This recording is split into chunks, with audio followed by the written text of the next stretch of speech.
सत श्री अकाल जी। मैं डॉक्टर मनदीप कौर, पंजाबी विभाग, Hansraj Mahila Mahavidyalaya Jalandhar, BA BSc BCom BBA semester 5ਵਾਂ ਦੇ ਵਿੱਚ ਜਨਰਲ ਪੰਜਾਬੀ ਦੇ ਵਿੱਚ ਸਰਲ ਅੰਗਰੇਜ਼ੀ ਪੈਰੇ ਦਾ ਅਨੁਵਾਦ ਸਿਲੇਬਸ ਦਾ ਹਿੱਸਾ ਹੈ ਅਤੇ ਸਿਲੇਬਸ ਦੇ ਵਿੱਚ ਇਹ ਬਹੁਤ ਹੀ ਮਹੱਤਵਪੂਰਨ ਪ੍ਰਸ਼ਨ ਹੈ।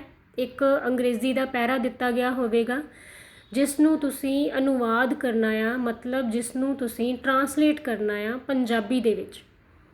ਹੁਣ ਕਿਸੇ ਵੀ ਚੀਜ਼ ਦਾ ਜਦੋਂ ਅਨੁਵਾਦ ਕਰਦੇ ਹਾਂ ਦੂਸਰੀ ਭਾਸ਼ਾ ਦੇ ਵਿੱਚ, ਉਹਦੇ ਲਈ ਕੁਛ ਇਹੋ ਜਿਹੀਆਂ ਚੀਜ਼ਾਂ ਨੇ ਜਿਨ੍ਹਾਂ ਨੂੰ ਧਿਆਨ ਦੇ ਵਿੱਚ ਰੱਖਣਾ ਲਾਜ਼ਮੀ ਹੋ ਜਾਂਦਾ ਹੈ। ਉਹਨਾਂ ਬਾਰੇ ਅੱਜ ਅਸੀਂ ਵਿਚਾਰ ਚਰਚਾ ਕਰਦੇ ਹਾਂ। ਸਭ ਤੋਂ ਪਹਿਲਾਂ ਜਿਹੜਾ ਅੰਗਰੇਜ਼ੀ ਦੇ ਵਿੱਚ ਪੈਰਾ ਦਿੱਤਾ ਗਿਆ ਹੋਵੇਗਾ, ਦਿੱਤੇ ਗਏ ਪੈਰੇ ਦੇ ਅਰਥਾਂ ਨੂੰ ਚੰਗੀ ਤਰ੍ਹਾਂ ਸਮਝਣ ਵਾਸਤੇ ਉਸ ਪੈਰੇ ਨੂੰ ਚੰਗੀ ਤਰ੍ਹਾਂ ਪੜ੍ਹਨਾ ਬਹੁਤ ਜ਼ਰੂਰੀ ਹੈ ਔਰ ਉਸ ਪੈਰੇ ਨੂੰ ਪੜ੍ਹ ਕੇ ਤੁਸੀਂ ਇਹ ਦੇਖਣ ਦੀ ਕੋਸ਼ਿਸ਼ ਕਰਨੀ ਆ ਕਿ ਇਸ ਪੈਰੇ ਵਿੱਚ ਕਿਹਾ ਕੀ ਜਾ ਰਿਹਾ, ਜੋ ਵੀ ਲਿਖਿਆ ਗਿਆ ਲੇਖਕ ਉਸ ਪੈਰੇ ਦੇ ਵਿੱਚ ਕੀ ਕਹਿਣਾ ਚਾਹ ਰਿਹਾ, ਉਹਦੇ ਅਰਥਾਂ ਨੂੰ ਸਮਝਣਾ ਜ਼ਰੂਰੀ ਹੈ। ਉਹਦਾ ਮੀਨਿੰਗ ਤੁਹਾਨੂੰ ਪਤਾ ਹੋਵੇ, ਉਸ ਦਾ ਵਿਸ਼ਾ ਤੁਹਾਨੂੰ ਪਤਾ ਹੋਵੇ ਕਿ ਇਸ ਦਾ ਵਿਸ਼ਾ ਕੀ ਹੈ, ਇਸ ਪੈਰੇ ਦੇ ਵਿੱਚ ਕੀ ਗੱਲ ਕਹੀ ਜਾ ਰਹੀ ਹੈ। ਉਸ ਤੋਂ ਬਾਅਦ ਜਿਹੜਾ ਅਗਲਾ ਪੜਾਅ ਹੈ ਉਹ ਹੈ ਫਿਰ ਵਿਦਿਆਰਥੀ ਨੂੰ ਵਾਕਾਂ ਵਿੱਚ ਵਰਤੇ ਕਾਲ ਜਾਂ ਕਾਲਾਂ ਬਾਰੇ ਆਪਣੀ ਰਾਏ ਸਪਸ਼ਟ ਕਰ ਲੈਣੀ ਚਾਹੀਦੀ ਹੈ ਅਤੇ ਇਹ ਵੀ ਧਿਆਨ ਕਰ ਲੈਣਾ ਚਾਹੀਦਾ ਹੈ ਕਿ ਉਹਨਾਂ ਨੂੰ ਦੂਜੀ ਭਾਸ਼ਾ ਵਿੱਚ ਕਿਵੇਂ ਪੇਸ਼ ਕਰਨਾ ਹੈ। ਉਦਾਹਰਨ ਵਜੋਂ ਜਦੋਂ ਤੁਸੀਂ ਪੈਰਾ ਅੰਗਰੇਜ਼ੀ ਦਾ ਪੜ੍ਹਨਾ ਹੈ ਤਾਂ ਤੁਸੀਂ ਇਸ ਚੀਜ਼ ਦਾ ਖਿਆਲ ਰੱਖਣਾ ਕਿ ਇਹ ਪ੍ਰੈਜ਼ੈਂਟ ਦੀ ਗੱਲ ਕਰ ਰਹੇ ਆ, ਪਾਸਟ ਦੀ ਗੱਲ ਕਰ ਰਹੇ ਆ, ਫਿਊਚਰ ਦੀ ਕਰ ਰਹੇ ਆ, ਇਹ ਭੂਤਕਾਲ ਦੀ ਗੱਲ ਹੋ ਰਹੀ ਆ, ਵਰਤਮਾਨ ਕਾਲ ਦੀ ਹੋ ਰਹੀ ਆ ਜਾਂ ਭਵਿੱਖ ਦੀ ਗੱਲ ਹੋ ਰਹੀ ਆ। ਸੋ ਉਸ ਭਾਸ਼ਾ ਦੇ ਵਿੱਚ ਕਾਲਾਂ ਨੂੰ ਪ੍ਰਗਟ ਕਰਨ ਦੇ ਲਈ ਜਿਹੜੇ ਸ਼ਬਦ ਵਰਤੇ ਗਏ ਆ ਉਹਨਾਂ ਨੂੰ ਖਾਸ ਧਿਆਨ ਦੇ ਵਿੱਚ ਰੱਖਣਾ ਚਾਹੀਦਾ ਹੈ। ਅਤੇ ਫਿਰ ਉਸ ਤੋਂ ਬਾਅਦ ਜਦੋਂ ਤੁਸੀਂ ਦੂਜੀ ਭਾਸ਼ਾ ਦੇ ਵਿੱਚ ਉਹਦਾ ਅਨੁਵਾਦ ਕਰਨਾ ਆ ਅਤੇ ਇਹ ਧਿਆਨ ਵਿੱਚ ਰੱਖਣਾ ਕਿ ਇਹਨਾਂ ਕਾਲਾਂ ਨੂੰ ਧਿਆਨ ਵਿੱਚ ਰੱਖਦੇ ਹੋਏ ਤੁਸੀਂ ਦੂਸਰੀ ਭਾਸ਼ਾ ਦੇ ਵਿੱਚ ਉਹਦਾ ਅਨੁਵਾਦ ਕਿਵੇਂ ਕਰਨਾ। ਜੇਕਰ ਗੱਲ ਭਵਿੱਖ ਦੀ ਹੋ ਰਹੀ ਹੈ ਤਾਂ ਦੂਜੀ ਭਾਸ਼ਾ ਦੇ ਵਿੱਚ ਭਵਿੱਖ ਨੂੰ ਪ੍ਰਗਟ ਕਰਨ ਦੇ ਲਈ ਕਿਹੜੇ ਸ਼ਬਦ ਜਿਹੜੇ ਹੈਗੇ ਆ ਉਹਨਾਂ ਦੀ ਵਰਤੋਂ ਕੀਤੀ ਜਾ ਸਕਦੀ ਆ। ਅਗਰ ਗੱਲ ਅਤੀਤ ਦੀ ਹੋ ਰਹੀ ਆ ਤਾਂ ਕਿਹੜੀਆਂ ਕਿਰਿਆਵਾਂ ਜਾਂ ਕਿਹੜੀਆਂ ਸਹਾਇਕ ਕਿਰਿਆਵਾਂ ਨੇ ਜਿਨ੍ਹਾਂ ਦੀ ਵਰਤੋਂ ਹੋ ਰਹੀ ਆ। ਉਦਾਹਰਨ ਵਜੋਂ ਜਿਵੇਂ ਅਤੀਤ ਦੀ ਗੱਲ ਕਰੀਏ ਤਾਂ ਮੈਂ ਪੁਸਤਕ ਪੜ੍ਹ ਚੁੱਕਾ ਹਾਂ ਜਾਂ ਪੜ੍ਹ ਚੁੱਕਾ ਸੀ, ਜਾਂ ਫਿਰ ਜੇ ਵਰਤਮਾਨ ਦੀ ਗੱਲ ਕਰੀਏ ਤਾਂ ਮੈਂ ਪੁਸਤਕ ਪੜ੍ਹਾਂਗਾ। ਸੋ ਇਹਨਾਂ ਚੀਜ਼ਾਂ ਦਾ ਖਿਆਲ ਰੱਖਣਾ। ਅਗਰ ਅੰਗਰੇਜ਼ੀ ਹੈ ਤਾਂ ਉਹਦੇ ਵਿੱਚ ਵਾਜ਼, ਵਰ ਜਾਂ ਫਿਰ ਉਹਨਾਂ ਦੇ ਵਿੱਚ ਵਿਲ ਸ਼ਬਦ ਜਿਹੜੇ ਨੇ ਉਹਨਾਂ ਦੀ ਵਰਤੋਂ ਕਿਸ ਤਰੀਕੇ ਨਾਲ ਹੋਈ ਆ ਵਾਕਾਂ ਦੇ ਵਿੱਚ। ਇਹਨਾਂ ਚੀਜ਼ਾਂ ਨੂੰ ਧਿਆਨ ਵਿੱਚ ਰੱਖਦੇ ਹੋਏ, ਇਹਨਾਂ ਕਾਲਾਂ ਨੂੰ ਧਿਆਨ ਵਿੱਚ ਰੱਖਦੇ ਹੋਏ ਤੁਸੀਂ ਦੂਜੀ ਭਾਸ਼ਾ ਦੇ ਵਿੱਚ ਅਨੁਵਾਦ ਕਰਨਾ। ਨੈਕਸਟ ਹੈ ਜੀ, ਵਿਦਿਆਰਥੀ ਨੂੰ ਉਹਨਾਂ ਸਾਰੇ ਵਾਕਾਂ ਨੂੰ ਆਪਣੇ ਧਿਆਨ ਵਿੱਚ ਰੱਖ ਲੈਣਾ ਚਾਹੀਦਾ ਹੈ ਜੋ ਮੁਹਾਵਰੇਦਾਰ ਹੋਣ ਅਤੇ ਉਹਨਾਂ ਦਾ ਅਨੁਵਾਦ ਵੀ ਉਸੇ ਢੰਗ ਨਾਲ ਹੀ ਕਰਨਾ ਚਾਹੀਦਾ ਹੈ। ਕੁਛ ਵਾਕ ਇੱਦਾਂ ਦੇ ਹੁੰਦੇ ਆ ਜੋ ਮੁਹਾਵਰੇਦਾਰ ਹੁੰਦੇ ਆ, ਕੁਛ ਵਾਕ ਇੱਦਾਂ ਦੇ ਹੁੰਦੇ ਆ ਜਿਨ੍ਹਾਂ ਵਿੱਚ ਅਖਾਣ ਜਿਹੜੇ ਉਹ ਪੇਸ਼ ਕੀਤੇ ਗਏ ਹੁੰਦੇ ਆ। ਤੁਸੀਂ ਜਦੋਂ ਵੀ ਪੈਰੇ ਨੂੰ ਪੜ੍ਹਨਾ ਇਸ ਚੀਜ਼ ਦਾ ਖਿਆਲ ਰੱਖਣਾ ਕਿ ਉਹਦਾ ਮੀਨਿੰਗ ਸਪਸ਼ਟ ਹੋਣਾ ਚਾਹੀਦਾ ਹੈ। ਕਦੀ ਵੀ ਸ਼ਬਦ ਤੋਂ ਸ਼ਬਦ, ਵਰਡ ਟੂ ਵਰਡ ਟਰਾਂਸਲੇਟ ਨਹੀਂ ਕਰਨੀ। ਤੁਸੀਂ ਉਸ ਵਾਕ ਦਾ ਮੀਨਿੰਗ ਜਿਹੜਾ ਉਹਨੂੰ ਧਿਆਨ ਵਿੱਚ ਰੱਖਣਾ ਆ। ਸ਼ਬਦਾਂ ਤੋਂ ਸ਼ਬਦਾਂ ਦੀ ਜਦੋਂ ਅਸੀਂ ਅਨੁਵਾਦ ਕਰਦੇ ਹਾਂ, ਵਰਡ ਟੂ ਵਰਡ ਅਨੁਵਾਦ ਕਰਦੇ ਹਾਂ, ਜਦੋਂ ਟਰਾਂਸਲੇਟ ਕਰਦੇ ਹਾਂ ਤਾਂ ਕਈ ਤਰ੍ਹਾਂ ਦੀਆਂ ਸਮੱਸਿਆਵਾਂ ਪੈਦਾ ਹੋ ਜਾਂਦੀਆਂ। ਕਈ ਵਾਰ ਵਾਕ ਆਪਣੇ ਅਰਥਾਂ ਦੀ ਸਹੀ ਪੇਸ਼ਕਾਰੀ ਨਹੀਂ ਕਰ ਪਾਉਂਦਾ।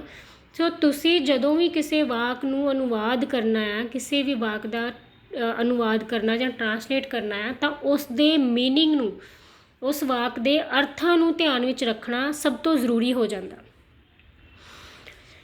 ਅਗਲਾ ਪੜਾਅ ਹੈ ਜੀ, ਵਿਦਿਆਰਥੀ ਨੂੰ ਲੰਬੇ ਵਾਕਾਂ ਨੂੰ ਛੋਟੇ ਵਾਕਾਂ ਵਿੱਚ ਤੋੜ ਲੈਣਾ ਚਾਹੀਦਾ ਹੈ। ਇਸ ਤਰ੍ਹਾਂ ਉਸ ਦਾ ਕੰਮ ਸੌਖਾ ਅਤੇ ਸਮਝ ਵਿੱਚ ਆਉਣ ਵਾਲਾ ਹੋ ਜਾਵੇਗਾ ਅਤੇ ਇਸ ਨਾਲ ਗਲਤੀ ਹੋਣ ਦੀ ਸੰਭਾਵਨਾ ਵੀ ਘੱਟ ਜਾਂਦੀ ਹੈ।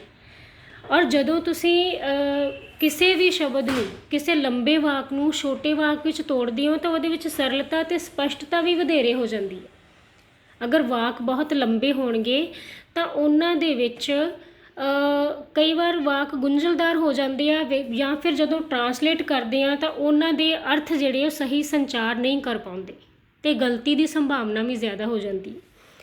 ਜੇਕਰ ਲੱਗ ਰਿਹਾ ਕਿ ਵਾਕ ਬਹੁਤ ਲੰਬੇ ਨੇ ਤਾਂ ਤੁਸੀਂ ਜਦੋਂ ਟਰਾਂਸਲੇਟ ਕਰਦੇ ਹੋ ਤਾਂ ਉਹਨਾਂ ਵਾਕਾਂ ਨੂੰ ਛੋਟੇ ਵਾਕਾਂ ਦੇ ਵਿੱਚ ਪੇਸ਼ ਕਰ ਸਕਦੇ ਹੋ। ਬਸ ਇੱਕ ਚੀਜ਼ ਦਾ ਖਿਆਲ ਰੱਖਣਾ ਕਿ ਮੀਨਿੰਗ ਸਹੀ ਨਿਕਲਣਾ ਚਾਹੀਦਾ, ਅਰਥ ਸਹੀ ਹੋਣੇ ਚਾਹੀਦੇ ਆ। ਨੈਕਸਟ ਹੈ ਜੀ, ਵਿਦਿਆਰਥੀ ਨੂੰ ਇਹ ਗੱਲ ਧਿਆਨ 'ਚ ਰੱਖਣੀ ਚਾਹੀਦੀ ਹੈ ਕਿ ਇੱਕ ਭਾਸ਼ਾ ਦੀ ਵਾਕ ਬਣਤਰ ਦੂਜੀ ਭਾਸ਼ਾ ਦੀ ਵਾਕ ਬਣਤਰ ਨਾਲੋਂ ਵੱਖਰੀ ਹੁੰਦੀ ਹੈ। ਵਾਕ ਬਣਤਰ ਦਾ ਅਨੁਵਾਦ ਕਰਦੇ ਸਮੇਂ ਖਾਸ ਖਿਆਲ ਰੱਖਣਾ ਚਾਹੀਦਾ ਹੈ।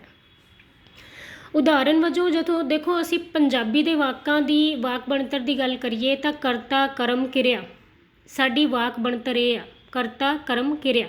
ਸਭ ਤੋਂ ਪਹਿਲਾਂ ਕਰਤਾ ਆਏਗਾ, ਫਿਰ ਕਰਮ ਆਏਗਾ, ਫਿਰ ਕਿਰਿਆ ਆਏਗੀ। ਵਿਦਿਆਰਥੀ ਸਕੂਲ ਜਾਂਦੇ ਹਨ, ਠੀਕ ਹੈ। ਅੰਗਰੇਜ਼ੀ ਦੇ ਵਿੱਚ ਕਰਤਾ ਕਿਰਿਆ ਕਰਮ ਇਹ ਵਾਕ ਬਣਤਰ ਹੈ। ਸੋ ਇਸ ਲਈ ਜਦੋਂ ਤੁਸੀਂ ਬਿਲਕੁਲ ਵਾਕ ਨੂੰ ਐਜ਼ ਇਟ ਇਜ਼ ਹੀ ਅਨੁਵਾਦ ਕਰੋਗੇ ਤਾਂ ਉਹਦਾ ਆਪਣਾ ਮੀਨਿੰਗ ਖਰਾਬ ਹੋ ਜਾਏਗਾ। ਸੋ ਜਿਹੜੀ ਭਾਸ਼ਾ ਦੇ ਵਿੱਚ ਵਾਕ ਬਣਤਰ ਜੋ ਵੀ ਹੈ ਉਸ ਨੂੰ ਤੁਸੀਂ ਉਸੇ ਤਰ੍ਹਾਂ ਪੇਸ਼ ਨਹੀਂ ਕਰਨਾ। ਅਨੁਵਾਦ ਕਰਦੇ ਸਮੇਂ ਜਿਸ ਭਾਸ਼ਾ ਦੇ ਵਿੱਚ ਅਨੁਵਾਦ ਕਰ ਰਹੇ ਹੋ ਉਸ ਭਾਸ਼ਾ ਦੀ ਵਾਕ ਬਣਤਰ ਦਾ ਖਾਸ ਖਿਆਲ ਰੱਖਣਾ ਸਾਡੀ ਜ਼ਿੰਮੇਵਾਰੀ ਬਣ ਜਾਂਦੀ ਹੈ ਜਦੋਂ ਵੀ ਅਸੀਂ ਅਨੁਵਾਦ ਕਰਦੇ ਹਾਂ। ਅੱਗੇ ਹੈ ਜੀ, ਔਖੇ ਵੱਡੇ ਅਤੇ ਮੁਸ਼ਕਿਲ ਸ਼ਬਦਾਂ ਦਾ ਪ੍ਰਯੋਗ ਜਿੱਥੋਂ ਤੱਕ ਹੋ ਸਕੇ ਨਾ ਹੀ ਕੀਤਾ ਜਾਵੇ, ਕਿਉਂਕਿ ਕਈ ਵਾਰ ਅਜਿਹੇ ਸ਼ਬਦਾਂ ਦੇ ਅਰਥ ਸਪਸ਼ਟ ਨਹੀਂ ਹੁੰਦੇ। ਤੁਸੀਂ ਉਹਨਾਂ ਸ਼ਬਦਾਂ ਨੂੰ ਹੀ ਵਰਤੋਂ ਵਿੱਚ ਲਿਆਉਣਾ ਜਿਨ੍ਹਾਂ ਦੇ ਅਰਥ ਸਪਸ਼ਟ ਹੋਣ। ਇੱਕ ਸ਼ਬਦ ਦਾ ਜੇਕਰ ਔਖੇ ਸ਼ਬਦ ਦਾ ਕੋਈ ਸੌਖਾ ਸ਼ਬਦ ਅਲਟਰਨੇਟਿਵ ਤੁਹਾਨੂੰ ਮਿਲ ਰਿਹਾ ਤਾਂ ਤੁਸੀਂ ਸੌਖੇ ਸ਼ਬਦਾਂ ਦੀ ਵਰਤੋਂ ਹੀ ਕਰਨੀ ਹੈ। ਇਸ ਤੋਂ ਇਲਾਵਾ ਹੋਰ ਵਿਆਕਰਨਿਕ ਗਲਤੀਆਂ ਜਾਂ ਵਾਕ ਬਣਤਰ ਗਲਤੀਆਂ ਚੈੱਕ ਕਰਨ ਲਈ ਅਨੁਵਾਦ ਕਰ ਲਏ ਗਏ ਪੈਰੇ ਨੂੰ ਇੱਕ ਵਾਰ ਫਿਰ ਪੜ੍ਹ ਲਿਆ ਜਾਣਾ ਚਾਹੀਦਾ ਹੈ। ਵਿਆਕਰਨਿਕ ਗਲਤੀਆਂ ਹੋਣ ਚਾਹੇ ਵਾਕ ਬਣਤਰ ਦੀਆਂ ਗਲਤੀਆਂ ਹੋਣ, ਜਦੋਂ ਪੂਰਾ ਪੈਰਾ ਤੁਸੀਂ ਅਨੁਵਾਦ ਕਰ ਲੈਣਾ ਤਾਂ ਉਸ ਤੋਂ ਬਾਅਦ ਉਸ ਪੈਰੇ ਨੂੰ ਇੱਕ ਵਾਰ ਚੰਗੀ ਤਰ੍ਹਾਂ ਜ਼ਰੂਰ ਪੜ੍ਹਨਾ ਤਾਂ ਜੋ ਚੈੱਕ ਕਰ ਸਕੋ ਕਿ ਕੀ ਜਦੋਂ ਤੁਸੀਂ ਉਸ ਪੈਰੇ ਨੂੰ ਪੜ੍ਹਦੇ ਪਏ ਜੇ ਇਹ ਸਹੀ ਅਰਥਾਂ ਦਾ ਸੰਚਾਰ ਕਰ ਰਿਹਾ। ਸੋ ਇਹਨਾਂ ਖਾਸ ਗੱਲਾਂ ਦਾ ਖਿਆਲ ਰੱਖ ਕੇ ਹੀ ਅਨੁਵਾਦ ਕਰਨਾ ਆ। ਔਰ ਅਨੁਵਾਦ ਵਾਲਾ ਪ੍ਰਸ਼ਨ ਹੈ ਜੋ ਇਹਦੇ ਵਿੱਚ ਜ਼ਿਆਦਾ ਨੰਬਰ ਆਉਣ ਦੀ ਸੰਭਾਵਨਾ ਹੁੰਦੀ ਆ ਜੇਕਰ ਤੁਸੀਂ ਅਨੁਵਾਦ ਨੂੰ ਬਿਲਕੁਲ ਸਹੀ ਤਰੀਕੇ ਦੇ ਨਾਲ ਉਹਨੂੰ ਕਰਦੇ ਹੋ। ਸ਼ੁਕਰੀਆ, ਧੰਨਵਾਦ।